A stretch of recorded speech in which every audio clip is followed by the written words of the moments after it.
Unless Terrifier 4 randomly drops this year, Clown in a Cornfield may just be the best clown horror movie of 2025.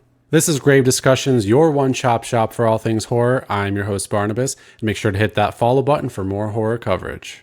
Okay, so I vaguely knew about Clown in a Cornfield before the movie came out. It actually started off as a series of books by author Adam Cesare, and I heard that they were a ton of fun, very funny, kind of, self-aware and that sort of vibe. So I was looking forward to the movie, and I can happily say that I did enjoy the movie quite a bit. It follows, you guessed it, a group of teens in some modern day small town named Kettle Springs. It's kind of a traditional town, and they have this thing called Founders Day, and it's going to be the anniversary, of course. There's also this big factory with this clown mascot called Friendo, and some of the older folks in the town seem to have this strange loyalty or fascination with Friendo. After this new girl, Quinn, moves in, then the group of friends mysteriously start to get murdered by Friendo the Clown. It's a fun, campy little slasher romp. There are some surprises in the movie that even caught me off guard a little bit,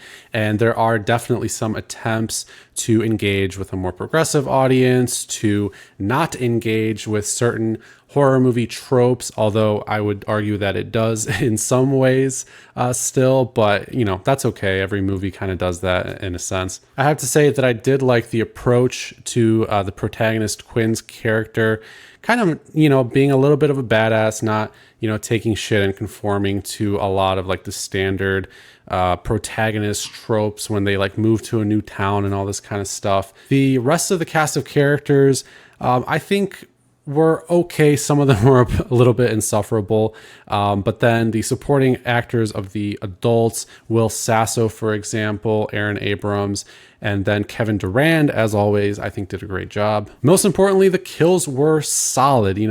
It definitely had that kind of slasher ambiance, that dark vibe. The Cornfield was a great setting.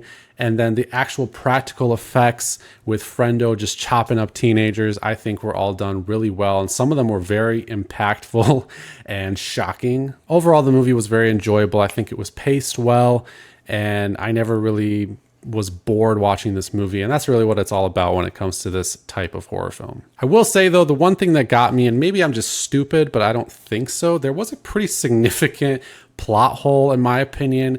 At the end of the movie, the end overall definitely felt a little bit rushed, like they just had to kind of wrap it all up in a nice bow a little bit. So for that reason, it does go down a bit for me, but I still give this movie a 3 out of 5 stars. Let me know what you think about Clown in a Cornfield in the comments and what else you would like to see me cover coming up. But until next time, as always, we'll see you once again on Grave Discussions.